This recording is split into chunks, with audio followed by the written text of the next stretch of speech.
Welcome to the Untrained Experts, a podcast for combat sports and fight news. Welcome back to Untrained Experts, episode number 13. What is up? Not much, man. Not much. Just got done with a killer workout. Oh, yeah? Yeah. Nice. I started taking some SARMs, bro. Oh, yeah? You ever heard of those? Uh-uh. Well, they're on the banned list for USADA. Oh, didn't somebody just fell for that here a while back? 'Cause I remember us talking about it. Yeah. But, I mean, they're legal to take. They're legal to buy and everything, but you're not, I guess they're on the ban list for USADA, but yeah, everything's on that fucking list, though. Yeah. I've only been taking them for a few days, and I'm already noticing, like, a difference in strength and everything. Like, really? They definitely work, but, dude, I think they're going to do a lot of research on them, and they're going to get better and better. Like, it's one of those things that they're still doing research on them. Mm-hmm. Like, they're selling them, but I think one day it's going to be, like, something you can get prescribed to you, literally. What is it exactly? I mean, I don't remember what it stands for exactly, but the AR is androgen receptor in the SARM. So it does something to your androgen receptors. I'm not really sure exactly, but, like, it has... Every little one does different stuff. Like, the one I have two different kinds, and one of them's to build muscle, and one of them is supposed to activate your your growth hormone. Mm-hmm. So, I don't know. Yeah. So far, they seem pretty legit. But, I mean, they say they're the safe alternative to steroids, is basically what they're supposed to be. They're not supposed to have that many side effects. They've been testing them on rats and stuff. Yeah. I'm getting a lot of good tests out of it. Like one of the SARMs is proven to reduce tumor size. So, like, a lot of them are doing good stuff. Damn. You know what I mean? So it's like, if they ever perfect it to where, you know, they can actually, like, get it FDA approved and stuff. Super people. Yeah, like, that's the thing. Real life doing Avengers. research on it. I think in the next, like, 5 years, SARMs are going to be, like, even better. Yeah. Like, they're supposed to get better and better. But the website I order from is, like, one of the only, like, trusted websites to do third-party testing and everything. And it's really not that expensive. I mean, it's cheaper than going and trying to get on steroids or something. Yeah. And, you know, it's legal to buy. They say it's not for human consumption, but it's for research purposes only. But everybody who does reviews on their website is like, I love this stuff. Yeah. And, so I don't know. It's one of those things, like a gray area. Like, I guess it could be illegal, and it's obviously on the banned list, but I don't know. I think they're pretty legit. Dope. Yeah. Sounds cool. Hell yeah. What you been up to? Not much, man. Just chilling? Yeah. Got a black eye? Yeah. How did that happen? Man, I bought that little car. It's a 06 BMW 325. And I got a good deal on it because it was overheating. And I talked to the girl about it or whatever, and I told her I didn't want to pay what she was asking for it because it was overheating, and it was going to cost, like, I went to the shop and got a quote, and it was like $1,000 to fix. Because it's an electric water pump, so it's not run off the engine. It mounts to the side of the block, but it runs off electricity, so it doesn't have a belt or anything like that. But they're really expensive to replace. Like, the water pump itself was almost $400. Because it's a BMW? Yeah, pretty much. Yeah, I mean, electric water pump would be more than a regular water pump anyway. Yeah. But another part of it's because it's a BMW, you know. That makes sense. And they replaced the thermostat, too. The thermostat and the housing was like $125. But overall, you're getting a good deal. Yeah. Pretty much. But I bought, even having to replace that stuff. Yeah, right? I went and bought the parts, and then I talked to her, and she asked if I was still interested, and I told her that, I wasn't going to pay what she was asking, and then have to put another $1,000 into it, And she was like, well, make me an offer or whatever. So she was asking $2,500. I offered her $17,000, and I bought it for $17,000. And then I put the parts cost me $600, and then I put them on and everything. It took about 4 hours for us to do it in the driveway. First time I've ever messed with anything like that. And it's so compact. You learned something out of the deal too. But plus, I mean, you ended up getting your dollar down. You probably ended up putting as much money as she wanted for it. Huh? Almost. Yeah, almost. I mean, but that's also, like, I bought brakes and I bought, like, other stuff too. Yeah, but at the and same I'm time, almost it's at the same price. I'm almost back to her asking price, but I've also done a lot of other shit to it. Yeah, well, I mean, shit, $2,500 for a BMW. I mean, with not that many miles. It's an 06 with 135,000. Yeah, bro. I mean, and it's in really, really good shape. There's no dents in the whole car. Super nice looking. Yeah. It looks like it was taken care of. I mean, it's just a nice daily driver. Like, it'll be a little, car I can whip back and forth to work. and keep the wear off my truck. You know, it's also a car that you can do like a lot of mods to and have fun with too if you want. Yeah, you know. Yeah, I'm doing a few things to it. I'm not going to get crazy with it, but you know, I want it to be reliable still, so I'm not going to go wild. But it's just cool that you have a car now that you ain't got to worry about a payment on or anything. Yeah, insurance is going to be like $50 a month or something for liability. You know, it's like. Yeah. I don't care about the car that much. Like, I might even just flip it later on. You know, I'll probably drive it for a few months and decide if I want to keep it. Maybe you can sell it for more than you got it for. Yeah, but if I really like so far, I really like the car. It drives good. It handles really well. It's fun to drive because it's not really fast, but I can take corners in it and it handles really, really well. That's dope. Yeah. BMWs, they got a good rep. Yeah, I'm gonna do a few things to it, like looks wise and stuff, like. I'm gonna buy some H&R lowering springs. It's gonna lower it like 2 inches, and then some. I'm gonna find some factory BMW 18s off a newer model. Yeah. And that'll probably be about it. That'll probably be all I did the outside. It's dope though, man. I think it's badass. Yeah, it's a nice little car, but I was underneath it. To get to the water pump and stuff, you gotta unhook the rack and pinion and move it, kind of like slide it forward where you can get your hands behind it. Yeah. And you gotta unhook the sway bar. You got to unhook the power steering lines. You got to move all this stuff just so you can get to the bottom where the water pump is. So I unbolted all this stuff and had it all moved. And once you do that, the sway bar like hangs down and in your way.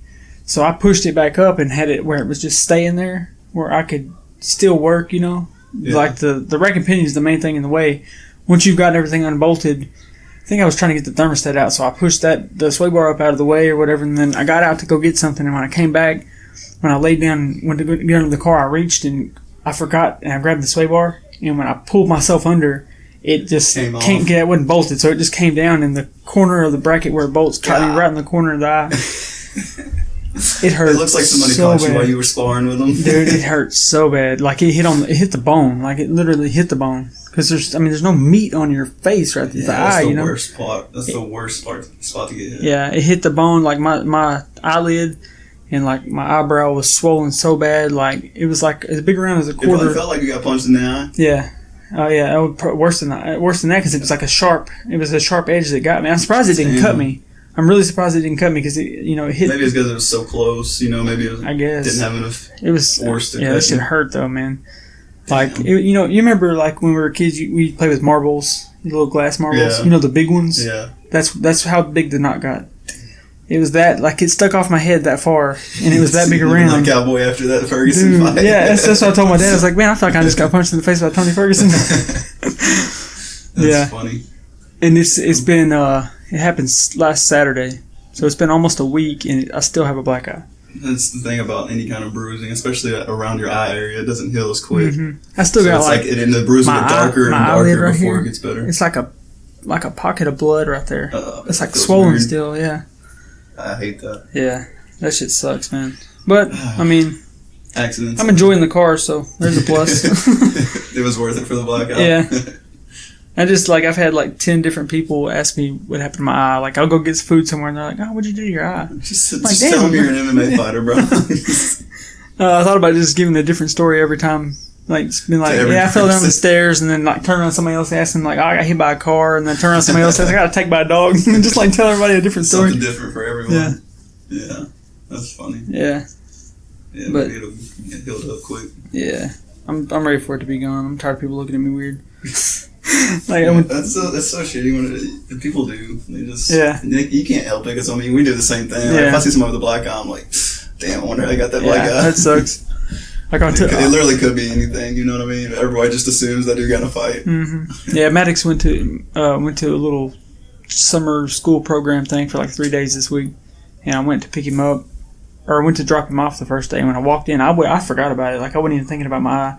I took my sunglasses off when I walked in, and I started noticing people look like kind of like they were looking a little too long, And like I didn't think anything of it at first, and then I remembered I was like, oh, I got a black eye. They think I've been out fighting, and I'm bringing my son to school, just tell them you're a fighter. Yeah, that's how I make my money. Stay out of my business. Shit. That's funny. But yeah, man, the car's cool, and I like it so far. Hell yeah. I need me a second car, really. Yeah, I just want. That's really what it was. I wanted to have something so I can just keep so many miles off my truck, I care more it's about the also truck, like, and I don't want to. If something breaks, I don't want to be down and have to having to get bum Ubers rides till and I fix it. whatever You know, else. I've done that, and that shit sucks. It's not fun, yeah. I mean, I was out of commission with a car for a little bit, and it's the worst. Waiting on somebody else to give you a ride, or what, you know. I got this having thing your cheap own enough that, you know, if it was to break down in a few months and I got to put it on the back burner for a while, it's not that big of a deal, you know, because I don't have that much invested in it, you know. Yeah, it's not the end of the world. Yeah, but That's why it's worth it to invest in stuff like that. It doesn't have any issues. Because also right that now. car might last you, and you know, you might have that car for 5 or 10 years and it'd be fine. Yeah. You know. Yeah, I'm gonna maintain it. Like I've already done, you know, of course the water pump thermostat. I got brakes for it. I need to put I need to put the new brakes on. But I'm just gonna start like every couple weeks or maybe every long weekend we're off. I'm just gonna replace something. You know what I mean? Like I need to do plugs and coils next, and then I'll probably do fuel injectors. Fuel injectors are gonna wait a little bit because them hose are expensive. Yeah, $90. About knowing fuel $90 a piece. Do what? They're $90 a piece, and there's 6 of them. Jesus. It's a straight 6, and they're right down the middle. Just to replace your fuel injector. Yeah. Damn. So those are gonna wait a little bit. I mean, it's running good. It's not misfiring or anything right now. I put some fuel injector cleaner It's one of those and things some like, you fresh know, gas in it. eventually it's gonna cause problems. Mm-hmm. Yeah.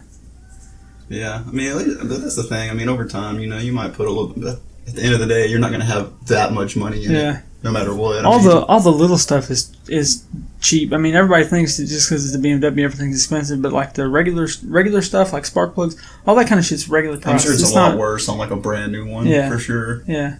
Well, if you go take it somewhere and get work done, that's where it gets expensive. But if you know how to work on stuff and you can wrench a little bit, I've been wrenching on shit since I was a kid. You know, I learned how to do all this stuff a long time ago. So I don't ever take my stuff to the shop. You know, unless it's something that they have to do or it's a warranty thing. Yeah. Otherwise, I'm doing it myself. You're not gonna like take the engine apart and do a bunch of crazy stuff. But like, you know, I'll do the brakes and I'll do the plugs, coils. You know, little stuff. Yeah, fuel injectors. I'll do all that shit myself. Put a new air filter in it yesterday. And I guess I got the pads for it. And there was something else I did.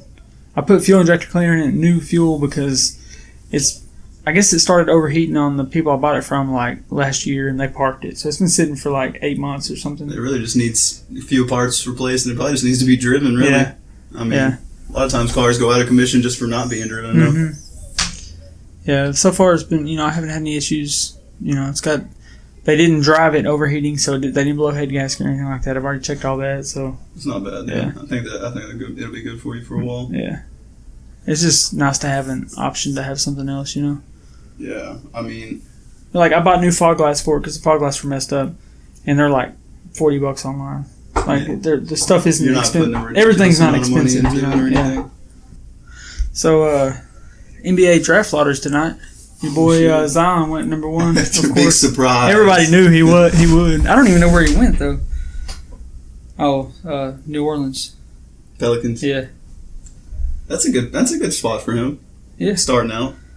He's got to get his feet wet though. Mm-hmm. I saw an article the other day. It was an old Sports Illustrated from like 2003 when LeBron was coming through. Mm-hmm. I was like, you know, whoever wrote that article feels stupid now. It was like, it's basically the article, the front page of the Sports Illustrated said something like, is the hype behind LeBron James real? Oh, yeah. Or something like that. And now we're all like, yeah, I think it was. He's been nothing but a phenom ever since, literally. I mean, I hope that's Zion. I mean, the dude's, I mean, huge. Yeah. Like, he's very blessed genetically. Oh, yeah. Like, I mean, he has everything you need to be a superstar in the NBA. Is he going to be it? That's the only thing. Mm-hmm. But yeah, I'm trying to get more into basketball, man. I've always kind of like, I love watching like highlights and stuff, but I used to get bored watching games. Like, I just really wasn't into basketball that much. I love watching like March Madness. Yeah. And I love the NBA playoffs. I'll watch a lot of those games, but like the older I get, the more I'm getting into basketball. Like I like basketball a lot more than I used to. It's super relaxing to watch to me. I like to watch basketball just because it's, you know, like there's so much that goes into basketball, the game. You know, the pick and rolls, like all the different plays they do, that if you actually pay attention and see what they're doing when they're playing, it actually makes it way more interesting to watch. Yeah. Like if you actually learn the game of basketball, it's way more, like, you know, some people just watch it to watch it, but I was actually just listening to it the other night. Like I think it was the last game of the finals. You know, when Toronto won, I was watching it or listening to it while I was working, and it was like, you know, I don't know all those guys. I know a lot of them just from watching highlights and Yeah. reading news and stuff like that. But I don't know all of them, of course. But like I was, If I didn't know any better, I'd say Drake won the finals. I mean, he is just all over it, man. Yeah. He's the game they lost. Everybody showed a video of him walking out looking sad, and then they win, and he's making all these songs and getting all hype. It's like he's basically the Raptors. I saw a bunch of memes talking about him. Drake looking like he just won the NBA Finals by himself. Yeah. He's the other man. At least he was representing Toronto, and at least the Drake curse is broken now. I mean, literally, like everybody was saying that curse was real. It seemed like it. Yeah, everybody he's a fan of, or everybody he endorses, like Anthony Joshua, ends up getting slept. Yeah, because the Drake curse. But looks like he broke it. He did something with Max Holloway one time, didn't he? Yeah. I feel like he took a picture with Max Holloway or something like that. They did something and then Max lost. Who was he fighting? Was it when he fought Conor? Maybe. Because he had lost in a while. It wasn't a Dustin fight, was it? I don't think it was that soon. I think it was a while ago. Yeah, well, the same thing happened to, I think it originally started whenever he was all over the Kentucky basketball, and then they ended up losing. Yeah. Everybody was like, Drake cursed. Mm-hmm. And then it happened again, and then, it's just every team he was like meme now. siding with, they would lose. Yeah. It's so funny, but I guess he broke the curse. That's crazy. I'm just glad somebody else won the finals besides the Warriors. Yeah. I got tired of seeing them win. Yeah.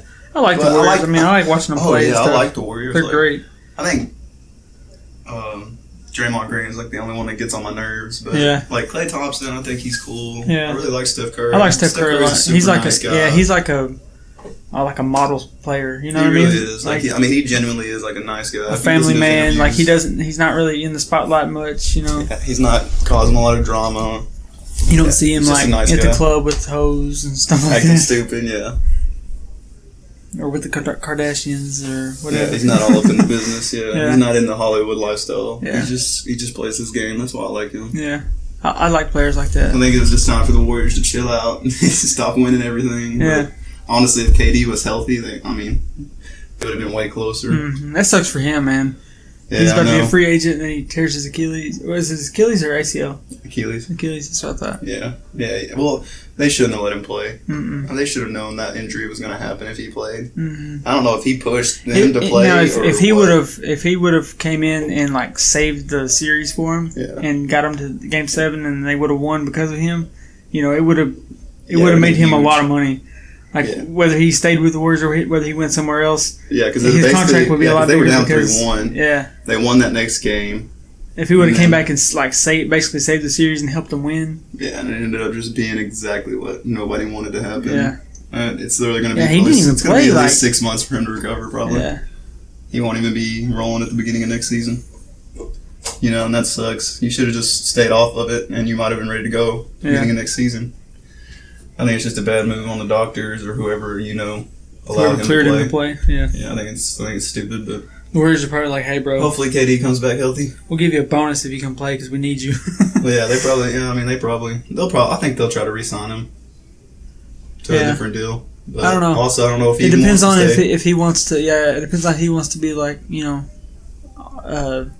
leader. Or whatever, I don't know. They got so many the people. Warriors are obviously good without him. I would rather personally see him go somewhere else. I like KD. He came from my favorite. He came from my favorite college, and I've always liked KD. Yeah. I didn't really like when he went to the Warriors. I thought it was kind of like a punk ass move, but I thought the same thing when LeBron formed that Heat team. I mean, they're just chasing championships, which is fine. I understand. Yeah. That's the goal, really. That's what they're there for. I can't really blame them for it, but another player I really like is Damian Lillard.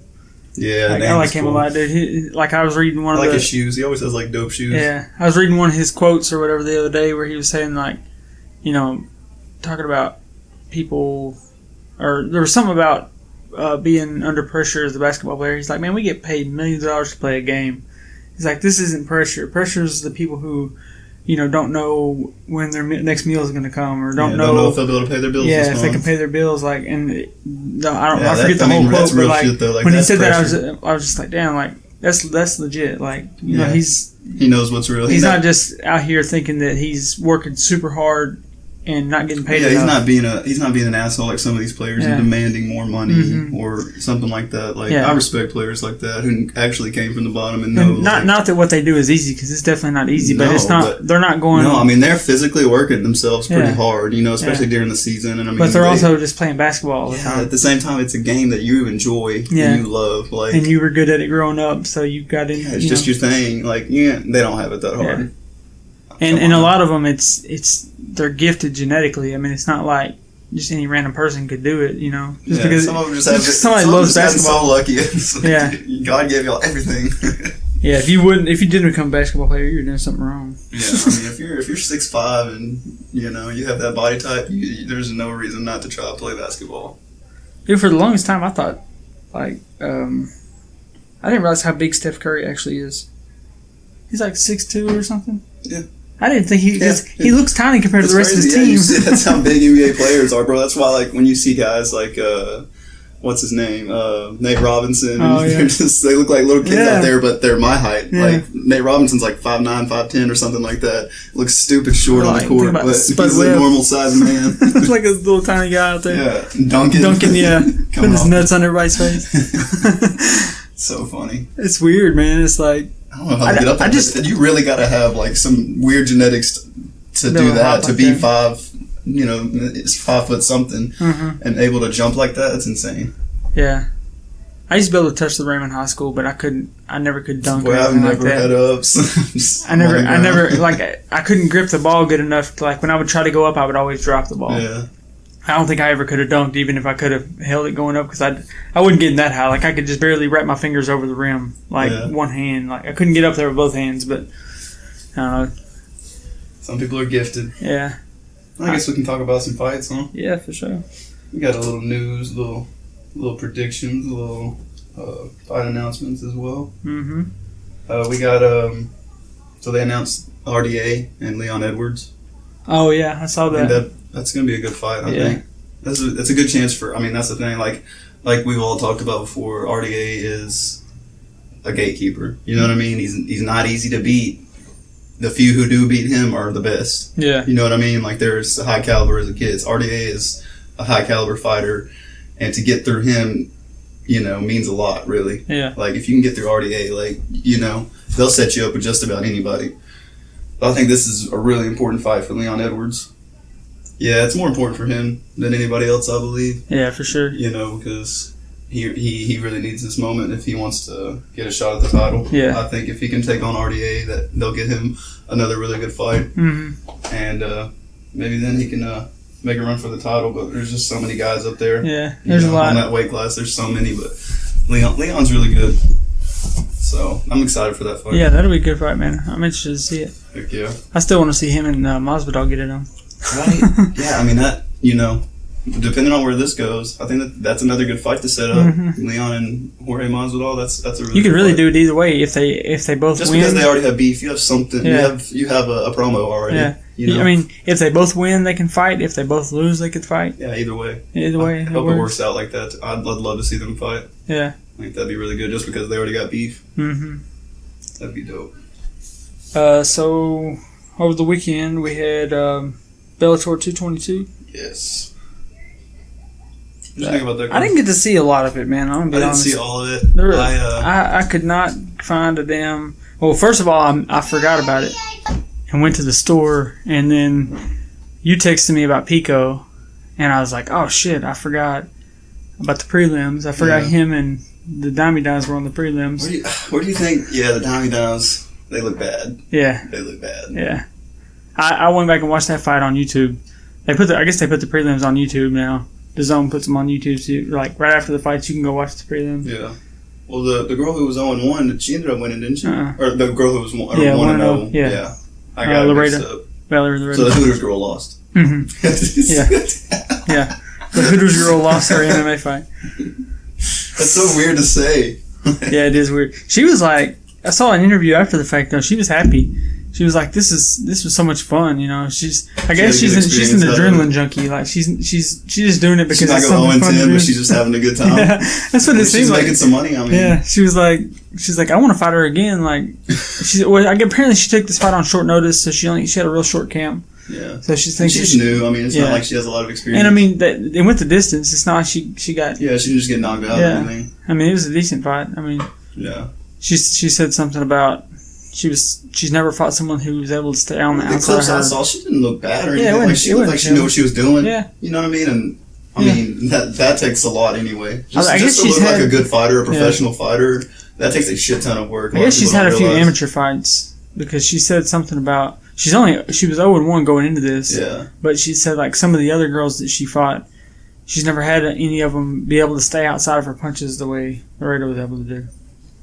Well, so, I don't know. At least she's getting a little experience, you know what I mean? Like, at least she's getting her feet wet a little bit more. And, you know, I mean, anything could happen. There's plenty of people who started out 0-2 or 0-3 and ended up being really good fighters. But, you know, it's also one of those things that's like, you know, you also don't want to come in not prepared. Mm-hmm. You know, like, a lot of times with UFC and Bellator, like, they'll have people who aren't that experienced. Mm-hmm. Who just have a few fights under their belt, and a lot of times they come in and get starched, you know. And I think that's one of those things with Pico, man. Like I just don't think Pico is ready for some of these fights. Yeah, you know. And he gets knocked out by a flying knee this past weekend, and you know, if that knee would have knocked out anybody, literally anybody. Yeah. Oh, for sure. I mean, I hate to say it, but he kind of needs to be fighting some nobodies right now. Yeah, I mean, dude, they need to build him up a little bit. That's the thing that. You know, they're screwing him over by giving him these fights because he's obviously not ready. Yeah. You know, and I think he has so much potential that, you know, I don't want this to ruin his career. Yeah. Them just sticking him with dogs every time. And, you know, that sucks for him. Hopefully Aaron Pico can, you know, get a little bit more experience. Yeah. And maybe start winning some fights. Was he like 4-3 now or something? Yeah, I think so. Something like that. Yeah, I mean, not great, but, you know. It's not the worst. He's still got a lot of time ahead of him. Yeah. You know, if it's something he truly wants, you know. He'll put in the work, and he's going to continue to get better. Yeah. So I wish nothing but the best for him. Hopefully he recovered from that flying knee because that was brutal. Yeah. So I don't know. I want to see him win. I want to see him get some wins. You know, I don't want to see him keep getting knocked out or keep getting beat by these guys. Yeah, but it sucks because you can tell he has a lot of talent. Uh-huh. Like, you know. We've heard a lot of stories from other fighters and from analysts and from all these different people talking about it. People have been in his camp with him say, like, the dude's talented. Yeah. Like, he's really good. And he's just had some unfortunate situations. And, you know, there's stuff that these higher level fighters who have more experience, you know, things that they do, he's not prepared for. Mm-hmm. You know, and I mean, he's obviously never been caught with a flying knee because he wasn't prepared for that at all. You know but, I mean, like you said, that would have knocked anybody out. It really would have, yeah. You know, it could have just been bad timing. Mm-hmm. I mean, it's one of those things. Just the right angle caught him. It's like how much time does he have left, though? You know what I mean? He's got to start winning some fights. Mm-hmm. You know, if people are going to back him. They're going to mess around and cut him if he doesn't. Yeah, it's not going to be good. And it's going to be hard to get signed to anywhere, UFC or somewhere like that if you got as many losses as you do wins. You know, no matter how many good things we've heard about you got to show that in the ring. Yeah, you got to show. I mean, you got to be winning fights. You know, at least you know you might win one, lose one, but you got to win some fights. Yeah. Hopefully, Aaron Pico gets it together. Yeah, I hope so too. What else did we have on that card? We had. I don't really know. We had Dylan Dennis. Yeah. Before that fight, there was the Juan Archuleta Eduardo Dantas fight. Juan Archuleta knocked him out. Oh yeah, Archuleta. Yeah, that was nasty. It was so nasty. If you haven't seen that, everybody needs to go watch that because that knockout was nasty. Yeah, Juan Archuleta's a monster. Archuleta. I don't know what his win streak is right now, but it's a lot. Okay, so 1, 2, 3, 4. So it's 5-fight win streak, but he hasn't lost since 2015. He only had 5 fights in 4 years. I guess so. I guess he just fights once a year. He had 3 fights in 2018, and he's had 2 fights so far this year. He took a break in there somewhere, or he went and fought. 16, 17, he was like, "I'm chilling." I guess because his last loss was at it was World Series of Fighting when Gaethje was still there. Damn. Gaethje was the headliner, and Gaethje beat him. He lost. No, he didn't fight Gaethje. He fought Andres Ponce or something. A bunch of last names we don't know how to pronounce. He lost via triangle choke in the second round, and then. I guess after his layoff, that's when he got signed to Bellator. So I don't know if he was, you know. I mean, at least it's working out for him, though. He's 23-1. Jesus. That was his only loss, was in World Series of Fighting. Jesus. Well, yeah. Archuleta's got some experience. Yeah. He's obviously... So, I mean... He's obviously doing something right, you know what I mean? Even if he took off those 2 years and didn't fight at all, he obviously was prepared to come back. It was for a reason. It's not like he got cut and you know, couldn't get signed anywhere. Well, I mean, when it comes to Pico, that's kind of how I feel. I mean, if you have to take off a whole year, no fighting, and grind, and get better, and really train, and, you know, go through a lot of sessions. Move some camp. Maybe go to a different camp for a while. Maybe train with some different people. You don't have to leave where you're at, but like... Well, I think he has, hasn't he? I don't know. I think, I want to say I heard either Shab or somebody talking about it. He's on like his second or third camp. Oh, really? Oh, yeah, he did say that. Yeah, because he went to, what's the guy's name? I think he's in, is he in Denver? I can't remember. High altitude. That's where he used to be. I think that's how Shab knows him, because he trained there when Shab was training. And then he moved. He moved to somebody else. He said something about him going to Jackson's, didn't he? Yeah, I think he's been, this past fight he was at Jackson's camp. Okay. So he, you know, like, it's not the camps, bro. Yeah. Like, something's not clicking with him. Yeah. Something's, you know, he's either not prepared for these fights, or he's not ready. You know what I mean? He just doesn't have enough experience, really. Yeah. Maybe it's a mental thing. Yeah, it could be a mental thing. It could be anything. It could just be like a little mental block that he's not able to get in there and really show everything he can do, you know? I hope he gets it together for sure. I wish we knew. I wish we could really say. Right? Yeah, I wish we knew what was going on. Yeah. But yeah, Dylan Dennis. Dylan Dennis looked good. Yeah. I mean, I think everybody expected him to dominate that fight, but, you know, he still did it good, you know? He said something about... I can't remember where I saw it, but he said something about he wants to fight John Jones. Yeah, after the fight, he called him out. He called out John Jones and Roy Nelson or something. Somebody. So he was just being, you know, random shit. You know how he is. He's a meme. He's like Connor. He likes to be in the headlines. He says he would take John Jones down and take his leg home with him. Good luck, bro. Good luck getting past that striking. I happened to watch an old fight last night. It was just a grappling match. I can't remember what it was from. Underground something. I don't know. I'll have to look it up. But it was basically just jiu-jitsu ground game stuff. It wasn't like a real fight, but it was Dan Henderson versus John Jones. Oh yeah, it was really cool. It looked like they did it in somebody's like a warehouse or something. Like there was maybe 500 people there watching. Like it was a small crowd, a little octagon. Like it was. You know how long ago it was? It said it was a year ago that it was uploaded to YouTube. So I don't know exactly when it was, but John Jones was 237 pounds. Damn. Yeah, in the fight. And I mean, he didn't look fat or anything, but you definitely had way more body fat. Yeah, that must have been when he was powerlifting, when he got real big. He wanted to see how he fought at that weight too, or how he felt. And, you know, a couple years ago when he really started lifting heavy weights, and he got really, like, I think that's about the time he went on Rogan, or it might have been just after that when he went on Rogan, but he got really big then. Yeah, he was huge in this fight that I watched. And then at the end of the fight, they fought for, I don't know, I think 15 minutes maybe. But he was sweeping his legs like no other. Like when the fight first started, he crawled up the mat to him like he does in a lot of his MMA fights. And during the fight, I mean, it was good for a while. Like Dan Henderson was holding his own on the ground, which he's not. I mean, he's not really known for being on the ground a lot, but he held his own on the ground. And finally, John got him in a arm triangle though. Really? He swept his legs and got him down finally. Because at one point in the fight, it was really funny. John just laid down in the middle of the mat with his back like this and said, "Come on." And the announcers were like, John wants to go ahead and get this thing started, I guess. And then he stood back up, and they, like, maybe a minute later, he swept his legs. Were they throwing strikes? Was it like combat jiu-jitsu, or was it just grappling? It wasn't strikes at all. Okay. Yeah, it was just grappling. But at one part... It was just for fun. Well, yeah, but pretty much, yeah. And at one part, John, like, pretended to throw a spinning elbow and, like, stopped right before he hit him. And everybody started laughing. Like, it was like, it probably would have destroyed him. Yeah. I saw that. He posted a video on Instagram the other day, practicing some elbows on a bag. He had his coach like swinging the bag at him. Savage. He was practicing elbows, and he was doing that no look elbow that so that's what Yair, he did. Yeah, the one Yair knocked Korean Zombie out with. He was practicing that, and then in the comments he tagged Yair and said, "Thanks for teaching me that, bro."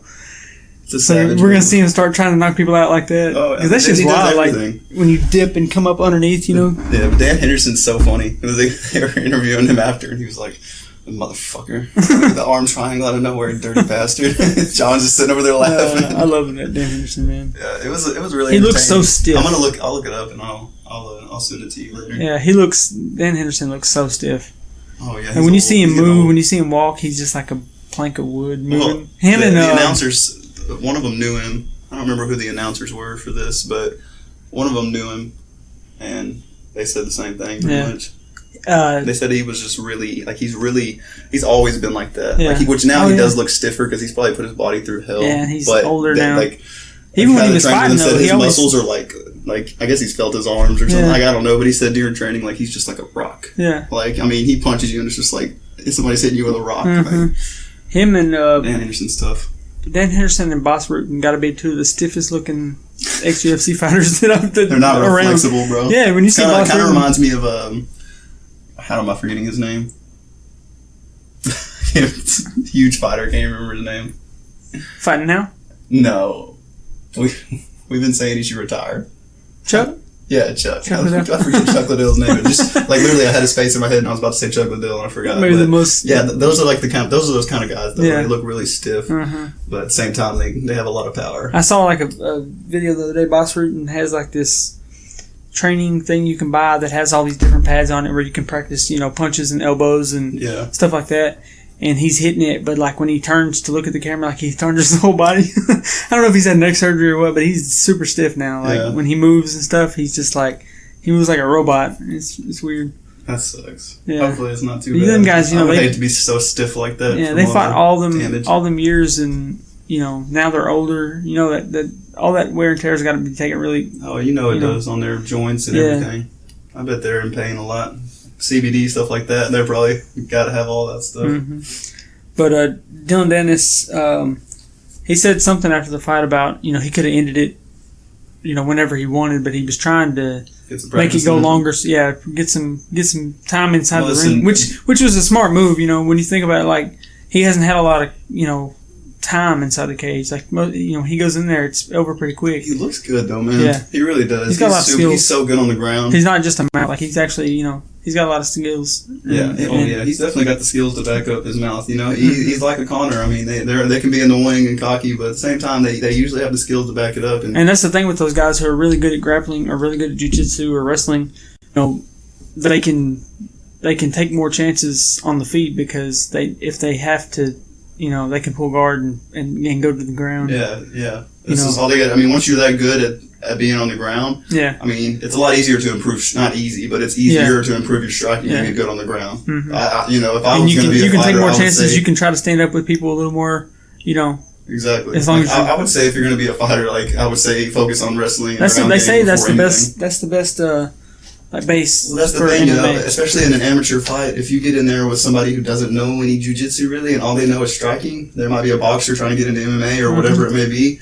I mean, you're going to sweep their legs and it's going to be over. How many guys have we seen like that? Look at Francis. Yeah. He got taken down and couldn't do shit against Couldn't do shit, and he better be ready. Mm-hmm. Yeah. Because it's only going to get worse. Then we had Lyoto Machida, Chael Sonnen. Old Chael, the retirement. Yep. Just a couple old guys fighting. Yeah, for sure. I think we knew. Machida looks so good, though. I mean, he really does. He's taking good care of himself. Yeah. I had Machida winning that fight. Yeah, I did too. Like I said before, I'm pretty sure I said it before this fight. I was like, Chael just needs to retire, and he did. He said he didn't have any plans to retire, but you know how he is. He talks and everything. But I mean, he's a great analyst. Like I hope he keeps such a good analyst. I hope he keeps doing that. I'm sure he will. And he's got that show with Ariel Helwani, Ariel and the Bad Guy. That's pretty good, man. They got a good dynamic. They should do. I think them together is really good. It's not like a podcast though. It's more like a ESPN radio show or something. Yeah, it's more like a show than an actual podcast. You can watch it, and I think you can listen to it, but it's got to be on ESPN or something weird like that. They both would be really good together, though. Yeah. I think that's... And they're both like huge WWE guys. Man, I mean, UFC would be a good move for him. Yeah. I mean, to be an analyst there. Mm-hmm. I mean, he's already working for ESPN. I mean... Yeah. True. It'd be an easy transition. Super easy. I imagine being with Bellator though. Yeah. And he basically said like I don't have the grit, I don't have the toughness anymore for this shit. I'm just it's over. What do you think about? Did you see where Brett Okamoto asked him that question about his dad? It was in the post fight conference, and a lot of people were pissed off about it. And I actually got a picture. I'm gonna read. Brett Okamoto responded to people like being mad about it. But basically what he asked him, and he wasn't like disrespectful asking him, but in the post-fight conference, he was like basically asking about his dad who passed away. And he was like, I don't know, I don't remember exactly what Brett said at the beginning, but he was like, no disrespect, basically. He was like, I guess he just felt like the question needed to be asked. And he was like, basically asking him, like, how do you feel about not being able to get a championship, like, when you promised your dad that? Oh, yeah. He didn't word it like, he worded it in the nicest way possible, but that's basically what he was asking. And Chael just immediately started crying. He's like, I would just tell him, you know, I tried. And he started crying. And I was like, damn, you shouldn't have asked him that question. Yeah, don't do that shit. No, man. Especially right after a fight. Give him some time. Like, and I just relate, because, I mean, I've lost my dad, and it's just, that's just like the last thing you wanted to be asked at that time. But later on, Chael said, I'm glad he asked that question. You know, I mean, it's something that probably needed to be asked. But Brett went to Instagram and he said, I've been asked enough questions about this moment from last week's Bellator press conference. I think it's worth addressing. Chael has talked about the influence his late father has had on his athletic career and life for years. On the night he retired, I thought it was not only appropriate but necessary to ask him what he thought of his father would say to him about what he accomplished. Anyone who knows Chael will not be surprised by this part. Well, but he has since told me he appreciated the question because he credits his relationship with his father and what his father instilled in him for how long he stayed in the sport. And that is so incredibly demanding. It is never my intention to ask a tough question for the sake of it. There has to be purpose behind it. In this case, I felt this was appropriate because of Chael's retirement announcement and how frequently he has discussed the importance of this figure in his life. So, I mean, he felt bad about it. Yeah. You know? Yeah, I like Chael a lot, man. He plays this character when he's fighting and stuff, where he's always like, he does the whole, you know, I don't know, WWE thing, but like, he's a good dude. Like, you know, he's a really good analyst. He's been known, you know, before the guys like Connor and them for being the shit talker and the one who hype fights. He's kind of the one that started it. At the same time, I think Schaub talked about it. He was like, Chael is the nicest guy ever. Like, he's a good guy, you know what I mean? Like, he never was that serious about his shit talking or anything. No. Like, he would only do it to have the fight and try to make them both more money. That's basically all he's doing. Yeah, and that's what his plan was, I think, anytime he talks shit. Yeah. You know? But I really feel for him on his dad and all that. For sure. And I thought that was a kind of a crappy question, but at the same time, all is well. You know, they're cool. Yeah, as long as Chael wasn't too upset about it. Nah, he let it go. That just shows you, like, I think it was Schaub that said something about him just being really positive. Like, no matter what's going on, he'll find something positive to say about it. And, you know, that really means something at the end of the day. Yeah. Best of luck to Chael in the future, and I hope he finds a home somewhere in UFC or wherever. Yeah, he'll be a Hall of Famer for sure. Oh, 100%. In the main event, Rory McDonald, Neiman Gracie. Unanimous decision win for Rory. And he'll go to the Grand Prix finale. It's super tough to go against any Gracie on the ground. Yeah. And, I mean, Rory held his own. Dude, he did good. Yeah, I was impressed. Rory's so good. I missed, like, the first 3 rounds because my stream kept messing up on me. I couldn't watch it. You know, my DAZN stream. I couldn't. My DAZN stream. Yeah. You know, it's all online now, you know. Yeah. But you just gotta find something.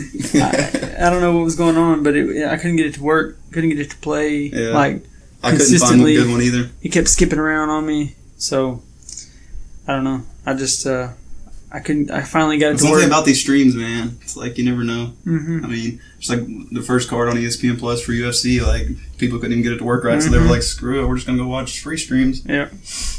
Hopefully, they get everything together with that and make it a lot easier. Yeah, for sure. Yeah. Rory looked really good though. I mean, he was, you know, kind of controlling Neiman on the ground, which was impressive to me. You know. There was times, you know, of course Neiman probably did some stuff, you know, but there's times like that I saw where, you know, they went down and Neiman really couldn't do anything. You know, Rory was doing all the right things, you know, until they would get back up. And it was a good fight though. Yeah, I think Rory. I mean, that's the thing, man. I don't know. Does he still have it? I mean, do you think he still wants it? I don't know. We obviously know he still has it. Yeah. I mean, he's good enough to beat just about anybody besides Robbie Lawler, apparently. But I mean, you know, Rory's tough, but, you know, after that last fight, not this most recent one, but his other fight, when he, you know, was kind of talking like, I'm not sure if I want to do this anymore. I don't know. I mean, a lot of people are talking him and Douglas Lemon next, but if his head's not in it, That's a tough fight. That's what I'm saying. That's such a tough fight because I mean they're both neck and neck. Mm-hmm. You know, so. if Savage Rory comes, I think he gets it done. But if sure, not, if he's got any kind of doubt or any kind of Douglas Lima is getting it done for sure. If Rory has any doubt, but if Rory comes in there strong, I think it's a good fight. If Rory wins, I think he's going to retire. You think? I think so. That's a good fight to win and retire on for sure. Well, I was saying if he loses, I think he retires. Okay. Yeah, I might have said. I think if he loses, I think he retires. Either way, even if he won, if he wins, he'll probably defend again. I would imagine, but I think if he loses against Douglas, I think he'll retire. That's understandable. Yeah, I just the place he's been at this point. You can tell from the stuff he's got another baby on the way. He's halfway in, halfway out. Yeah. He's so good. That's crazy how good he is, though. I mean, you know what I mean? He's so good that he can be halfway in the sport and beat just about anybody. Yeah. You can't say that for everybody. He's been great. So he's elite. He's elite level fighter for sure. He's been nothing but great in the sport, and I really respect Rory. Yeah. Yeah, he's done really good things. That was a good fight, though. I mean, he really showcased how good he can be on the ground. Mm-hmm. Yeah, it was a good fight, man. I liked it from what I saw of it, but you know, I try to go back and watch highlights and stuff of it too. But on BloodyElbow.com, they had an article. UFC President Dana White, Rory McDonald I can't talk. Rory McDonald is just not the same fighter in Bellator. You think UFC wants him back? I doubt it. I don't think so. I think he's saying that Rory's just not the same guy he was when he fought in the UFC. Yeah, like when he fought Robbie. Yeah. Which I mean, we see that, but I wouldn't think that he's any less of a fighter. Like he's not as good as he was then, because he still is. He's just not in the same headspace, you know. Yeah. It's obvious he's just as good. Yeah. When I first saw that, I was like, I mean, because Dana White's just taking shots at him, but then you know I kind of looked more into it and thought about it. And I'm like, well, it kind of makes sense because you know when we see him and we see what he's saying like on the mic and stuff, he seems like he's not the same fighter. He seems like he's different. You know, he is a lot different than he was then because he's real religious now and everything. Yeah, and he's got a family. Yeah, he's got a lot. He's made a lot of changes in his life since then. You know. Yeah, that's what happens though. I mean, a lot of these fighters, but that's the thing. He has a great career behind him already. Mm-hmm. You know, and he's done a lot in the sport, and you know he has a future in whatever he wants. Really, you know. Yeah, what I mean? For sure. Yeah, I mean he's only 28. That's what I'm saying, bro. Like I feel like he's been fighting since I was a kid. He's only 28. Yeah, the dude's 4 years older than me. I think he came. Man, talking about retiring. I'm pretty sure he came into the UFC at like 19 or something. He was young. Yeah. I'm pretty sure he might have been like 20 or something, but you know he's been at it for a while. Yeah. He's given us a lot of really good. He's been good too since day fights. One. Yeah.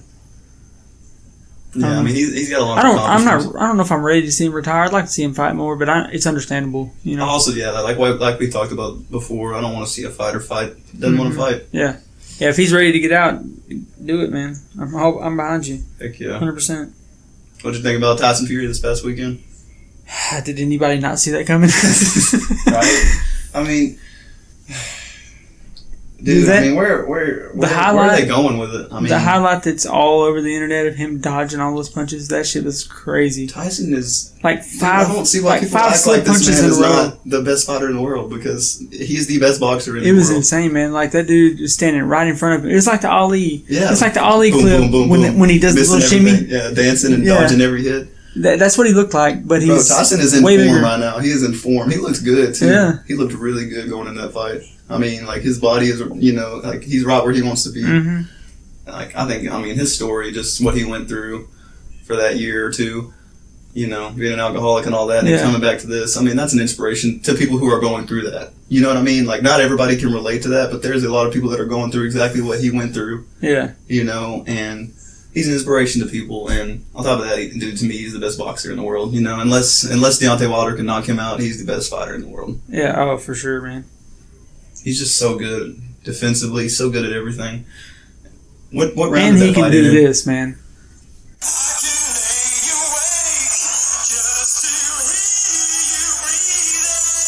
He kind of has a voice.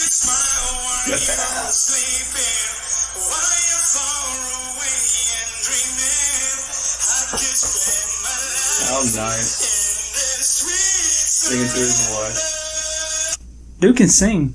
Oh my God! Obviously, Yeah. that's. I mean, not amazing, but like for a boxer that has no singing talent, apparently. Yeah, for sure. That's super cool. Yeah. Singing Aerosmith. That's not the first time he's sang after a win, but he's just winning at life right now. Yeah, for sure. He's I don't know. Awesome guy. Fun to watch. Fun on the mic. It's fun to follow. Like his Instagram page is good. Like it's just I don't know. One of the best. For sure. Yeah, I love Tyson. I mean, he's my favorite boxer, and they just gotta. I mean, him and Water gotta fight again. Oh yeah. Regardless of what the outcome is, they gotta fight at least one more time. You know what I mean? We gotta see. I mean, dude, if it's another draw, it's another draw. But like, we gotta see it. You know what I mean? I don't think the next fight's gonna be a draw. You know, I think something's gonna come of it. Yeah, I think we need a winner out of those two to see who's the best. You know, and then we could put Anthony Ruiz in there, see what happens with him. I want to see the Ruiz and Joshua match or a rematch. Yeah. I don't know if it's going to be as easy this next time around. I think Joshua. I still think Joshua didn't take him seriously. I don't think so either. You know, his team tried to make kind of excuses for him, and he came out himself and was just like, "No, I mean, everything was cool. It's just he's a tough dude or whatever." But I think he just kind of overlooked him and didn't expect him to be as good as he was. You know, because he's obviously a good boxer. Like obviously he showed us. Yeah. You can see his skill. You could look at his record. I mean, he's good, but it's also like they fight again. Joshua loses. Yeah. I mean, I guess we just have a new number 3. Yeah, pretty much. That's just how it's gonna be. Yeah. What else we got? This Saturday we got UFC Fight Night 154. Yeah, it's those fights. It's not the best card, but not really. I mean, I think it's honestly, I just think it's something to get us by until the July 4th card. Yeah. Yeah, they all can't be stacked. I mean, no, there's some good guys on here. I mean, we got the main event's not bad. I love watching Korean Zombie fight. The main event, Hinato Moicano and Korean Zombie. It's a good fight. Korean Zombie's just entertaining. He's just fun to watch because he just walks forward. Yeah, I mean, Korean Zombie's a savage. Yeah, I mean, the last time we saw him fight, he got flatlined by Yair. Yep. And that was nasty. With like 1 second left in the fight or something, it was crazy. It was close. Yeah, it was so close. It was a few seconds left. I know the 10-second counter was already off. Yeah. He already got off the screen. Like he caught him at the bell for the last round. Yeah, I remember that. Yeah. Co-main is John Lineker, Rob Font. That'll be fun. That's a good fight. John Lineker's fun to watch. I think John Lineker gets that one done. Yeah. Brian Barberena and Randy Brown, Andrew Lee and Motania De La Rosa. I'm not sure who they are. I don't either. I'll have to educate myself a little bit more on these less known fighters. Yeah. That'd be a decent card though. I'm gonna watch it. The following week, JDS Francis. Oh, that's next weekend? Yeah. Not this coming weekend? 29th. Nice. JDS Francis, that's a good fight. There's some good guys on that card too. I can't wait to watch Francis and JDS fight. And we'll see how good Francis really is. It'll be a good fight. I saw earlier. I don't know when the fight is exactly, but they announced Shevchenko and what's her name? Liz Carmouche. They're fighting again. Oh, on that card? No, not on this card. They announced it the other day. I saw a fight announcement, but I didn't see that. I don't know when they're fighting exactly, but it's coming up. It's Shevchenko's next fight. Nice. Yeah. I did see the announcement on that. Yeah. That'd be a good fight. I think they fought once before. Who beats her though? I mean, she's the only one that's even given Nunes trouble. I mean, she went all 5. I mean, didn't she go 5 rounds with Nunes? Yeah, I think so.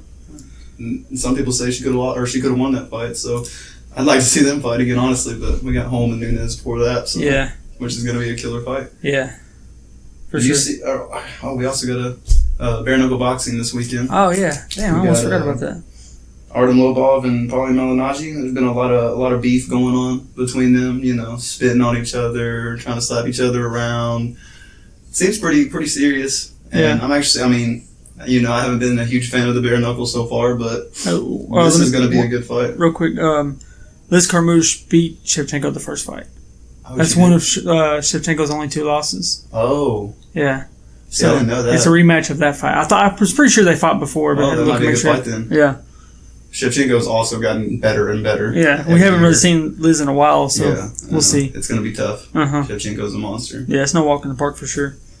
What do you think about Paulie and Lobov, though? It's been there's been a lot of hype behind it. Yeah, I'll say this, man. Like, I like Paulie a lot as an analyst, but man, he is getting on my damn nerves with this bare knuckle shit. I don't like the beef. Yeah, between well, them. I do. I like even it for that. the fight. I understand where all that comes from with him and Connor and all that shit. Yeah, I mean, I understand where their beef comes from, but his whole narrative of MMA fight fans are so stupid because this and that. He's just always talking shit, and that's cool to sell a fight and stuff. But he gets all the spitting on him and shit. And the last thing I heard him say, he was like, "I have no respect for that guy. There's no way I'm losing to an MMA fighter." Yeah. I'm just like.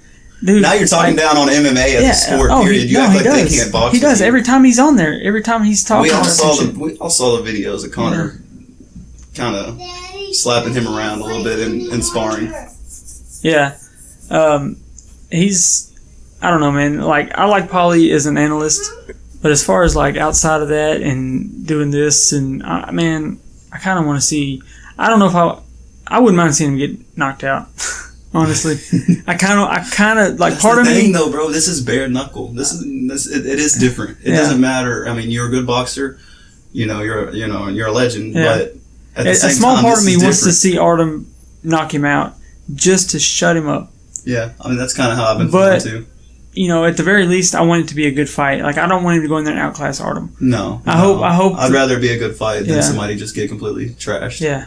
I hope. Artem's a tough guy, though. Yeah, like, Artem's really tough. Yeah, and and bare knuckle, he's already got a fight. Yeah, you know what I mean. And you get a bare knuckle to the face, it's a lot different than a boxing glove. I don't care what anybody says, it's 100% different. Yeah, and 100% is gonna cut you. You're gonna have cuts, and you're gonna bleed. Yeah. Period. And Artem is ready for that, but are you? Yeah. Are you truly ready for that? We're gonna find out. Yeah, we definitely gotta watch this, man. Oh yeah, I'm gonna watch it for sure. I'm excited. We're gonna find something. We're gonna see what Paulie's really about with this. I mean, he talks all this shit, and it's like he's talked way more shit than Artem. No, way more shit. Like he's dogging him. He never shuts up. Spit on him. Yeah, spit on him, slapped him, hit him on top of the head with a mic. Artem's probably ready to rip his head off. He keeps doing these videos on Instagram where he's walking by, sees the painting of Connor, and he like hocks a lug and spits on him. Like, bro, what are you in middle school?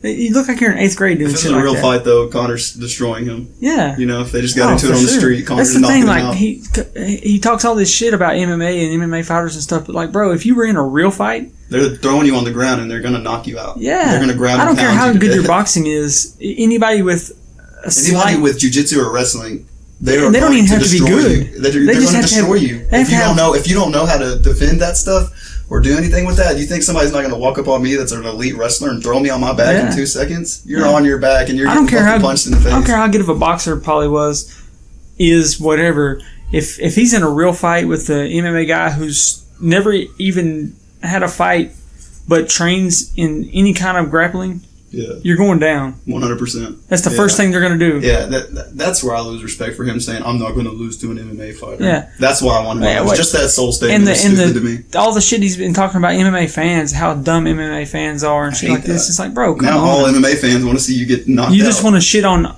all the people who are going to watch your fight? Yeah, pretty much, because that's what, most of you think more boxing fans are going to, no. I think more MMA fans are going to come over to watch bare knuckle fighting. Yeah. I don't know, man. I kind of hope he gets knocked out too. Yeah. We'll see how it goes this weekend, though. We'll have something to say about it. He's got the skills. He very well could go in there and just be able to dodge everything and just land punches and not get touched. But I don't think that's going to happen.